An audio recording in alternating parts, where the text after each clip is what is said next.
Professor ইউনূসের যে সংবর্ধনা হবে, এই সংবর্ধনা নিয়ে নিউ ইয়র্কে আপনি জানেন যে বিভিন্ন ধরনের গ্রুপ, উপগ্রুপ এবং কনসুলেট অফিসে অনবরত আপনার বিভিন্ন জন যাচ্ছে এবং লিস্ট দিতেছে, আমার এই লোক, আমার এই চাঙ্ক, 100 জনের, 200 জনের, 50 জনের লিস্ট দিচ্ছে। এবং আরেকটা জিনিস হচ্ছে যেটা, যে বিভিন্নভাবে বিভিন্নজন বলার চেষ্টা করছে আমার সাথে ডক্টর ইউনূসের এই সম্পর্ক, আমার সাথে এই সম্পর্ক, এই যে একটা প্রতিযোগিতা এবং প্রবণতা। এবং আরও খবর শোনা যাচ্ছে যেটা, যে কেউ কেউ নাকি টাকা নিচ্ছে আপনার আসন দেওয়ার জন্য।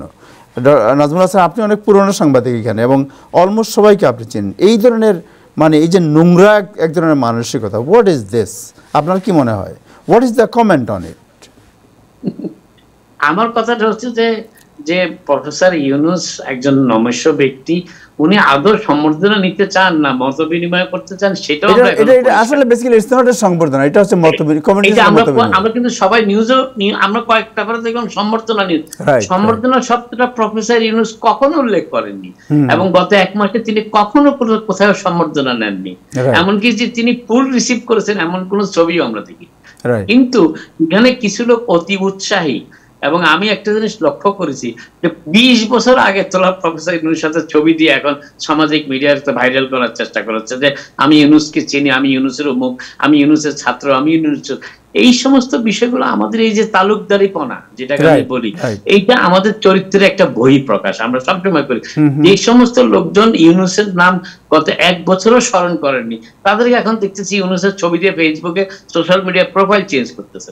তো এই যে কতগুলি ব্যাপার, এই যে কতগুলি মানে মানে আমাদের অত্যন্ত নিন্দনীয়। এবং আরেকটা জিনিস যেটা আমি বলার চেষ্টা করি, উনি একটা বড় দায়িত্ব নিয়েছেন বাংলাদেশকে।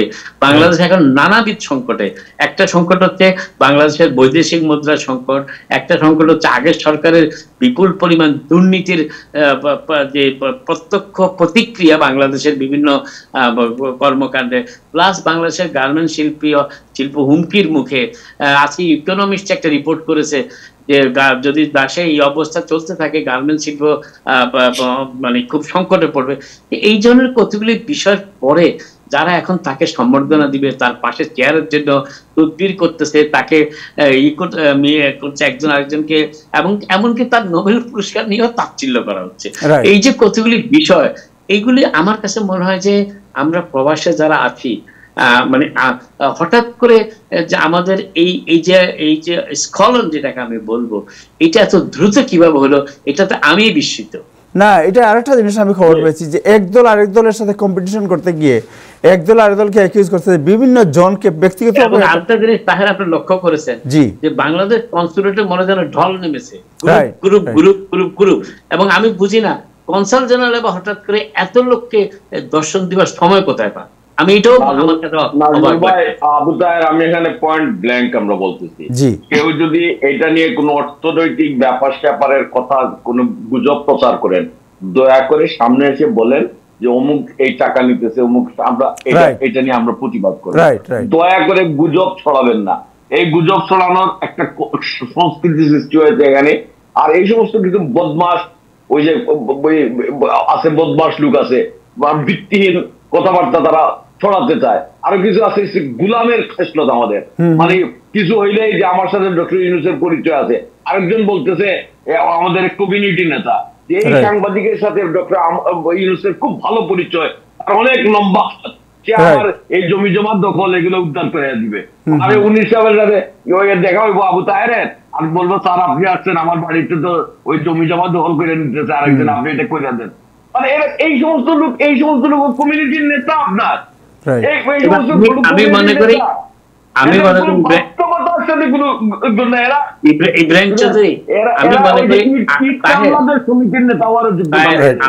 আমরা সারাক্ষণ সমালোচনা করতে পারি, কিন্তু আমাদের একটা উপায় বলে দেওয়া উচিত, আমরা মিডিয়ার কর্মীরা আমাদের একটা সলিউশন বাতলে দেওয়া উচিত। সেটা হচ্ছে বর্তমান পরিস্থিতিতে কমিউনিটির যে অবস্থার সৃষ্টি হয়েছে, সেই অবস্থার একটা মাত্র উপায় আমার বিবেচনায় আমাদের প্রফেসর ইউনূস সাহেব ভার্চুয়ালি প্রবাসীদের উদ্দেশ্যে ভাষণ দেন। তিনি আমার মেডিয়াট মার্কেটে সবাই জড়ো হতে পারেন, এরকম আরো কয়েকটি স্থানে ভার্চুয়ালি তিনি বক্তৃতা দিবেন, সবাই তার বক্তব্য শুনবে প্রবাসীদের উদ্দেশ্যে। তার সাথে দেখা করার, সাক্ষাৎ করার কোনো প্রয়োজন নাই, এবং আমি মনে করি এইটি আমাদের জন্য অনেকটা হিতে বিপরীত হবে। তার কারণটা হচ্ছে প্রফেসর ইউনূস তার অত্যন্ত সময় অত্যন্ত মূল্যবান, এটা আপনাকে মনে রাখতে হবে। এই এই এই মানুষটিকে এত গুরুত্ব দেওয়া হয়েছে, বাংলাদেশের ইতিহাসে কখনো এত গুরুত্ব দায়িত্ব নিয়ে কেউ দায়িত্ব গ্রহণ করেনি বাংলাদেশের। এবং আরেকটা কথা বলি, উনি গত 1 মাসে যে পরিকল্পনাগুলোর কথা বলেছেন, উনি জাতিসংঘ আসতেছেন, আমার কাছে যেটা মনে হয়, তাই আমি জানি না আপনার সাথে একমত হবেন কিনা, অনেকটা ঠেকায় পড়ে বিশ্ব নেতাদের সাথে, সেটাই এইটার জন্য আসতেছে। আর আমরা এখানে চেঁচামেচি করছে সম্বর্ধনা নিয়ে। এই জিনিসটা আমার মতে বন্ধ করে নিউ ইয়র্কের 4-5টি জায়গায় বড় স্ক্রিনের টিভি রেখে ডাইভার্সিটি প্লাস একটি হতে পারে, তুমি ভার্চুয়ালি ভাষণ দাও প্রবাসীদের উদ্দেশ্যে। বিভিন্ন স্টেটে এটার আয়োজন করা যেতে পারে মিশনগুলো, এবং কনসুলেটে বা ওয়াশিংটন ডিসির মিশনে লোকদেরকে ডাকা হতে পারে। একই সময় উনি সারা যুক্তরাষ্ট্রের পার্টিদের জন্য ভাষণ দাও একটি রিমোট লোকেশন থেকে, তাহলে এই জিনিসটার সমাধান হয়ে যাবে একসাথেই। রাইট। সো যেটা অত্যন্ত নোংরামি যে জিনিস, যে এইসব জিনিস নিয়ে যারা ওই অপপ্রচার করা, এই চিহ্নিত মহলকে যারাই অপপ্রচার করবে, যারাই আপনার আমার কাছে বলবে, এরা যেন নাম বলে, নাইলে এদেরকে চিহ্নিত করা উচিত। না, বাংলাদেশ ভালো জিনিস, ভালো উদ্যোগকে নিয়ে অপপ্রচার, একটা গুজবের কারখানা সৃষ্টি করেছে। রাইট। এবং অনেক সম্মানিত ব্যক্তিকে অপমান করার চেষ্টা করছে এরা। এবং আরেকটা জিনিস হলো, বাংলাদেশ কনসুলেট ইতিমধ্যে বলেছে যে কেউ যদি এই সংবর্ধনার নামে কোনো ধরনের মানে সুযোগ সুবিধা নেওয়ার চেষ্টা করে আমাদেরকে ইনফর্ম করবেন, নাম বলবেন এবং ইনফর্ম করবেন আমাদের। এইটা না বলে এই কমিটিতে গুজব ছড়াচ্ছে, যেমন আপনি এখানে আছে, আপনার বিরুদ্ধে একটা গুজব ছড়ালো, আমার বিরুদ্ধে একটা গুজব ছড়াই দিল, বাট কোনো তথ্য প্রমাণ ছাড়াই গুজব ছড়াই দিল। এই যে একটা মানে অপসংস্কৃতি, একটা কুৎসিত এবং এক ধরনের মানে কি বলবো, আমার কাছে ল্যাঙ্গুয়েজও নাই এটার, যে যারা এগুলো করতেছে আমার মনে হয় তাদের দেশ শুড স্টপ ইট। এবং এরা এই সংবর্ধনা এবং ডক্টর ইউনূসের যে আপনার ওনার যে ভালো কাজগুলো, এই কাজগুলোকে বিতর্কিত করার জন্য ইচ্ছাকৃতভাবে এটা করতেছে এরা। উনি একটা বড় দায়িত্ব গ্রহণ করেছেন, এই দায়িত্বের কাজে উনাকে সহযোগিতার জায়গায় এখন উনাকে গুজবের মাধ্যমে উনাকে বিতর্কিত করার চেষ্টা করতেছে। ইউনূস কোনো আন্দোলন করে ক্ষমতা আসেন নাই। আপনার জাতীয় ক্রাইসিসের সময় বাংলাদেশের মানুষ ভাগ্যবান যে ডক্টর ইউনূসের মতো একটা লোক পাওয়া গেছে। চিন্তা করে দেখেন যে 5 তারিখের যে ঘটনা, ওর পরবর্তী সময়ে একজন ডক্টর ইউনূস নাই, আপনার দেশের একজন গ্রহণযোগ্য মানুষকে নিয়ে এই সংকটের সময় দান করার মতো লোক পাইতেন না আপনি, পাইলে আপনার আন্তর্জাতিক গ্রহণযোগ্যতা হতো না। এই ডক্টর ইউনূসের পাওয়ার মধ্য দিয়ে জাতি যে কি পরিমাণ সৌভাগ্যবান, এই জিনিসটা বোঝারও ক্ষমতা তাদের নাই, তারা এখন ওই অপপ্রচার করতেছে। Right, thank you so much. আমরা প্রফেসর জিয়াউদ্দিন আহমেদ আপনার কাছে যাই। আপনি তো অনেক পুরনো প্রবাসী মুক্তিযোদ্ধা এবং আপনি বাংলাদেশ সিচুয়েশন আপনি ওয়াচ করেন। সো বাংলাদেশে এই তত্ত্বাবধায়ক সরকারের তত্ত্বাবধায়ক বলছি ইন্টারিম গভর্নমেন্টের অন্তর্বর্তী সরকারের প্রায় 100 দিন 1 মাস পূর্ণ হয়েছে। আপনার কাছে কেমন মনে হচ্ছে? আমার কাছে তো 1 মাসে অনেক অর্জনই মনে হচ্ছে, খালি সরকারের না, দেশের অর্জন। কারণ আমি দেখি যে প্রথমে যেরকম একটা লুটতরাজ, এই দখল সব ছিল, এগুলোর মধ্যে এখন অপোজিশন আসছে। আমার কাছে আগেও বলেছি, আমি কয়েকটা জিনিস খুব ভালো লাগছে, যেমন জামাত তারা রাস্তায় বাড়িতে পারছে। হিন্দুরা জীবনে কোনোদিন, আওয়ামী লীগের সময় আমি হিন্দুদের 100 জন বাড়িতে, এখন 10,000 হিন্দু বাড়ি বসে, আমার দেশ, কে আমাকে এখান থেকে সরাবে? তারা দের নিড এনি সাপোর্ট, তারা নিজেরাই দেশকে ওনারশিপ দিচ্ছে। বিএনপি যতই তারা তো বড়, তারা লুটতরাজ যদিও করতেছে, এখন আওয়ামী লীগের লোকজন যারা বিপদে ছিল তারা আবার বলতেছে যে আমরা মায়ের খাবো না, আমরা পিটাবো। প্রথম যেটা বলতে চাচ্ছি যে দেশে সব মানুষ যে কথা বলতে পারতেছে এখন কিছুদিন আগেও না, আমার কাছে মনে হচ্ছে এটা একটা গুড বিগিনিং। সবাই তখন যার যার পজিশনে চলে যাবে, কাউকে একজনকে আরেকজনকে অ্যাটাক করা এগুলো কমবে। কারণ পুলিশ এবং আর্মি তারা কিন্তু আসবে না আসার জন্য এক এক জায়গাতে তাদের নিজেদের প্রোটেকশন দিতে হবে, সবাইকে দেখাতে হবে আমিও কম না। আগে যেরকম মনে করতো যে যারা ডাটা নিয়ে বাইরে গেল, এখন অন্যরা বেরোচ্ছে। তো আমি এটা মনে করি, যদিও এটা ভালো শোনে না, but it's a natural process. আমার নিজের প্রোটেকশনের জন্য আমি যদি না হয়, আমার কেউ এসে বাঁচাবে না। সেকেন্ড হচ্ছে যে দুর্নীতি যেগুলো হয়েছে, এগুলো যে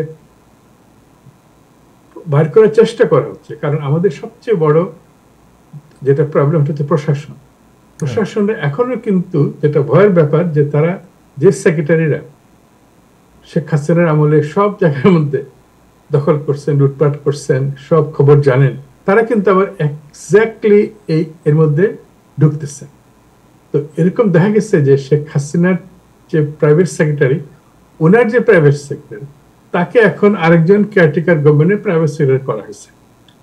এই জন্য অনেক কাজ হচ্ছে না, যেমন অনেক কিছু এগোচ্ছে না। কিন্তু যারা তত্ত্বাবধায়ক সরকারে আছেন তারা কিন্তু কেউ রাজনীতিক না, তারা চাকরির দরকার নাই, তারা যদি রাগ করে চলে যায় দূর আমার দরকার নাই, উইল বি ইন ট্রাবল। তো আমরা কিন্তু এই ইন্টারিম গভর্নমেন্টে যারা এসেছে এরা প্রত্যেকে কিন্তু গুণী এবং জ্ঞানী এবং তারা কোনো পলিটিক্যালি মোটিভেটেড না। তো আমার যেটা আশা হচ্ছে যে তারা যদি একটা এমনভাবে একটা ট্রান্সপারেন্ট সরকার করতে পারে, যেই আসুক ইলেকশনে, আগের মতো একটা ব্যালেন্স থাকবে। তো আমি এটা ভাবছি, আর ছাত্ররা যারা আন্দোলন করছে তারা এখন বুঝতেছে যে তাদের হাতে সবকিছু নাই, কারোর হাতে সবকিছু নাই। সব মানুষ মিলেই এখন বুঝবে যে প্রত্যেকের সাধারণ মানুষ, প্রশাসন, পুলিশ থেকে শুরু করে সবার কিন্তু দেশটাকে ঠিক করতে কন্ট্রিবিউশন লাগবে। এবং আমি মনে করি বিএনপি তাদের কাজ করবে, জামাত, আওয়ামী লীগ প্রত্যেকে তাদের এজেন্ডা আছে, তারা করবে। আমি আটকাবার কেউ না, তুমি আটকাবার কেউ না। কিন্তু এগুলো যদি ট্রান্সপারেন্টলি হয়, একজন আরেকজনকে অ্যাটাক না করে হয়, তাহলে দেশের প্রোগ্রেসটা হবে। তা যদি না হয় তো এটা একটা অপরচুনিটি। ডক্টর ইউনূস, আমাদের মাননীয় প্রধানমন্ত্রী, এক্স প্রধানমন্ত্রী শেখ হাসিনা, আমাদের একদিকে কষ্ট হয় যে বঙ্গবন্ধুর কন্যা ওনাকে যেতে হলো, আবার মনে হয় যে উনি যদি না যেতেন আমরা জানতাম না দেশ কিভাবে মাটির দিকে চলে যাচ্ছে। তো এটা একটা মিক্সড ফিলিং অনেকেরই থাকবে। কিন্তু কথা হচ্ছে যে ওনার আসলে এখন চুপ করা ভালো, কারণ আওয়ামী লীগও যদি আসতে চায়, উনাকে যারা ঢাকায় নিতে চায় ওরা ওনার ক্ষতি করবে। ওনাকে মাথা গরম করে ঢাকায় চলে গেলাম, এইগুলো স্টুপিডিটি ওনাকে যদি করানো হয় তারা কিন্তু হার্ট করতেছে। তো এইসব বন্ধ করে সবাই যদি একটা কনস্ট্রাকটিভ পলিটিক্যাল বা সোশ্যাল জিনিসের ডিসকাশনে আসে, সেলফ ইন্টারেস্ট বাদ দিয়ে, তখন কিন্তু এটা একটা অপরচুনিটি, লাস্ট অপরচুনিটি আমাদের লাইফে। আর আমি যেটা করতে চাইবো, যে আমি যেগুলো করতে চাইছি পার্সোনালি, গত 40-30 বছর থেকে বাংলাদেশে এভরি ইয়ার যাই, অনেক কিছু করার চেষ্টা করেছি, গায়ের জোরে নিজের করেছি, সরকার থেকে কোনোদিন কোনো সাহায্য পাইনি। এখন যদি ডক্টর ইউনূস বা ওনাদের অনেককে আমি যদি বলি যে আমরা এটা করতে চাই, বিকজ এত বছর আমরা বিদেশে আসছি, আমাদের এক্সপার্টিস আছে, আমার এই সাবজেক্টে, তোমার এই সাবজেক্টে, আমরা এগুলো অন্য দেশের মতো যেতে চাই, তারা যদি একটা প্ল্যাটফর্ম তৈরি করেন, একটা সেক্রেটারিয়েট তৈরি করলেন এক্সক্লুসিভলি প্রবাসী ইনভেস্টমেন্ট, প্রবাসী এডুকেশন, টেকনোলজি ট্রান্সফার, তখন আমি মনে করব যে আমাদের জন্য এটা লাভ হবে। ডক্টর ইউনূস আসতেছেন, আমি দেখা করতে যেতে চাচ্ছি না, কারণ অন্য মাথায় কিছু ঢুকবেন। যদি এটা বলা যায় যে আপনি যাই করেন না কেন দেশে যাইয়া একটা প্ল্যাটফর্ম করেন প্রবাসীদের সঙ্গে ওপেন ফ্র্যাঙ্ক ডিসকাস অপরচুনিটি, তাহলে ওনার কিছু করতে হবে না। যদি করেন আমাদের লাভ। ওনার সাথে দেখা করে উনি কালকে কথা বলে পরশুদিন ভুলে যাবেন, 5,000 লোক 5,000 কথা বলবে। তো এইসব নিয়ে আমার বলতে ওনার সাথে যারা আসছেন, মানে যারাই আসছেন তাদের সাথে আমরা বসতে পারি, তাদের যেহেতু তারা ডক্টর ইউনূস না, অন্যরা যারা অনেকে আসতেছেন, সরকারি না বেসরকারি এনজিও থেকে আসতেছেন, তাদের সাথে আমরা বসা উচিত যে কিভাবে আমরা প্রবাসীরা দেশে হেল্প করতে পারি, গভর্নমেন্টের থ্রুতে হোক, প্রাইভেট সেক্টরে হোক, এটা আমাদের করা দরকার। Thank you so much, thank you. আমি এখানে একটা সেকেন্ড একটা ইনপুট নিতে চাই। ইতিমধ্যে মানে এনআরবি দের কাজে লাগানোর জন্য আমি এই ব্যাপারে, যেহেতু আমাদের প্রবাসীদের নিয়ে অনেক কথা হচ্ছে, যে আমি একটু যোগাযোগ করেছিলাম একাধিক উপদেষ্টার সাথে, তারাই বলেছেন যে এনআরবি আমাদের দেশের বাইরে যে সমস্ত লোক থাকেন তাদেরকে দেখভালের জন্য প্রধান উপদেষ্টা একজন যোগ্য মানুষকে, যদিও তার সাথে আমার ব্যক্তিগত পরিচয় নাই, জিয়া ভাই আপনারা চিনতে পারেন, লুৎফে সিদ্দিকী নামে একজনকে ওনারা দায়িত্ব দিয়েছেন, এবং they are working on a paper কিভাবে এনআরবি যে আপনার মতো লোকরা যারা বাংলাদেশে কন্ট্রিবিউট করতে চান বা চেষ্টা করেছেন, যাদেরকে যুক্ত করা সম্ভব হয় নাই, তাদেরকে খুঁজে বের করে তাদেরকে বাংলাদেশের উন্নয়ন ও গ্রহযাত্রার সাথে সম্পৃক্ত করার জন্য এই লুৎফে সিদ্দিকী সাহেব কাজ করতেছেন। আমার কাছে এই তথ্যটা আজকে সকালে আসছে, আমি মনে করেছিলাম যে আজকে এটা জানাবো, এবং এটাও মানে প্রধান উপদেষ্টা এখানে এসে বলবেন যে আপনাদের যত পরামর্শ তার কাছে দেন। আমি জানি না লুৎফে সিদ্দিকী আসতেছেন কিনা, এবং তিনি এখন এই আমাদের এনআরবি দের নিয়ে কাজ করার একটা সঠিক মানুষ হিসেবে তিনি নিয়োগ পেয়েছেন বর্তমান অন্তর্বর্তী সরকারের সাথে। ভালো, থ্যাংক ইউ, চেষ্টা করব। Thank you.